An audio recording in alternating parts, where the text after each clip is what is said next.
Kyoto by Phoebe Bridgers is going to be played in standard tuning and then capoed on the 4th fret of the guitar.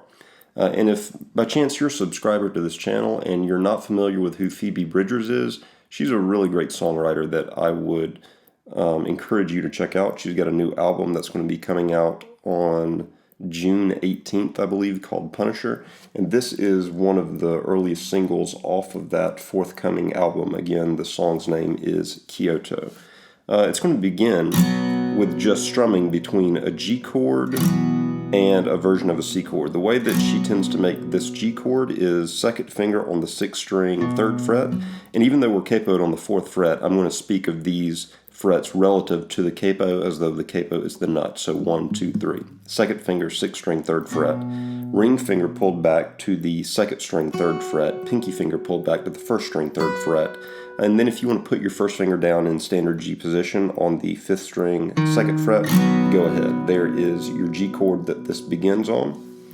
And then it's going to shift from that to a C chord, which Phoebe Bridgers tends to make by leaving your ring and pinky fingers planted where they are, and then moving your 2nd finger to the 5th string 3 fret, and then pulling your 1st finger down to the 6th string 3 fret where your 2nd finger had just been. That's her C chord for this intro. So the G chord and the C chord, intro and verse, is really just the switching of 2 fingers. So a G chord into a C chord. And you can hear the strumming pattern there is a really just kind of simple flowing strumming pattern. Down, down, down, up, down, down, down, up, down, down, down, up, down, up. And this is going to be operating as the verse in both the 1st and 2nd verse. I will say in the 2nd verse, sometimes between the G and the C, she and the other band members have a tendency to throw in an F sharp feel in between those chords, like G to an F sharp to a C. So the way that you would do that is you would lower out of the G your first finger to the 6th string 2 fret, and you would hit that for one beat and then come up to the C chord. So the first verse is nothing but the G's into the C's.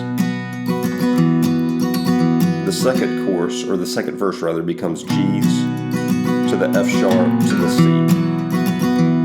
And then that repeats. Whenever we get to the chorus is going to be an A minor to a C to a G to a D the first time through. The way that she plays the A minor is an open 5 string, 2nd finger on the 4th string 2 fret, ring finger on the 3 string 2 fret, 1st finger on the 2 string 1 fret, open 1 string, strumming from the open 5 string down, going to a C chord. She plays a 4-fingered C chord here. For the C chord, your 2nd and 1st fingers would remain where they were in the A minor. You would pick up your ring finger and move it to the 6th string 3rd fret, and then put your pinky finger down on the 5 string 3rd fret. There's your C chord. In this C chord, she also, on the back half of it, will lift up her 2nd finger to open and expose the 4th string. Then it goes to the same G chord as before, and then up to a D chord, which is played in the same shape as our C, but pulled up 2 frets. So ring and pinky fingers now are on the 5th frets of strings 6 and 5. Your 2nd finger is on string 4, 4th fret. You've got an open 3 string. Your 1st finger is on the 2 string 3 fret, and you've got an open 1 string. That's your D chord that gets played the first time around. Sometimes she just plays a standard D chord. The second time through the chorus is going to be an A minor to the C chord, and then she goes E minor, and in some live versions that exist of her playing this, after the E minor she goes to a D again, but what the rest of the band is doing is actually a B minor feel. So the way that I would replicate that is to, after the E minor, take that E minor and then just shift the shape down 1 set of strings, so that your 2nd finger is on the 6th string 2 fret, your ring finger is on the 5 string 2 fret, you've got an open 4, open 3, open 2, and open 1 strings. So you've got A minor to the C chord, to the E minor, to this B minor feel that you're making by just shifting your E minor shape down 1 set of strings. then the A minor again, then the C, to the G, to the D, and then this fourth time through the chorus, it's A minor, to the C, to the G, to a, this is some sort of a C sharp shape that's happening here, and then into a C. So the way that we're going to make this odd chord that sneaks in here, I say odd, it's actually, I really like that chord being in there. After the G, the last G of the chorus, we're going to put our pinky finger or ring finger, whichever is most comfortable for you, on the 5-string relative 4 fret, and your first finger on the 4-string relative 2 fret.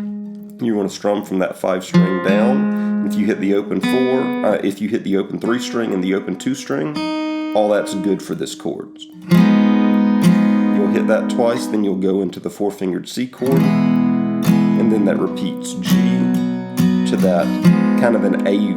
It's kind of taking the place of almost an A chord, but it's a, honestly I don't know what this real chord is called. I probably should have looked that up, but that's what is getting played. G to this weird chord that I'm not sure of the name, into a C, to the G, to the kind of C sharpy chord, into the C, and then back into G, into the C, etc. Now in that G and C, there's a synth that is going.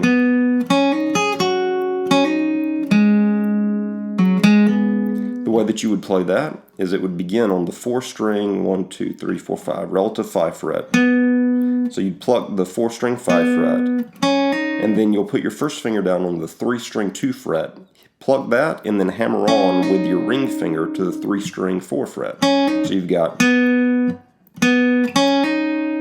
After the hammer on, you've got to be ready to go with your pinky finger on the 2-string 5 fret. You'll pluck that and then immediately pull it off to where you need to have your first finger on the 2-string 3 fret. So you've got.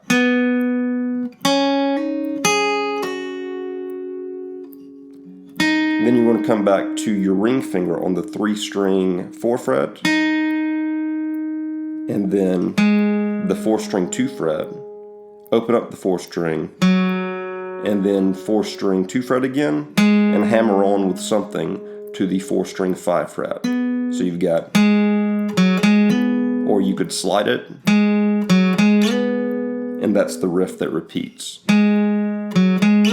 So very slowly, beginning from the top.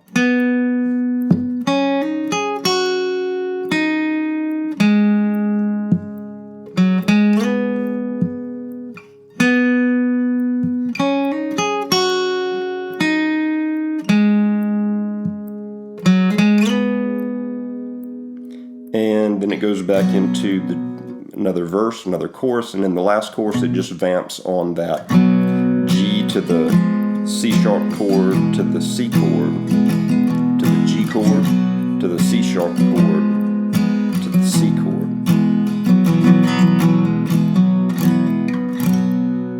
So those are the chords and the movements and the riffs to Kyoto by Phoebe Bridgers. Hopefully this gives you an idea of how to approach the song.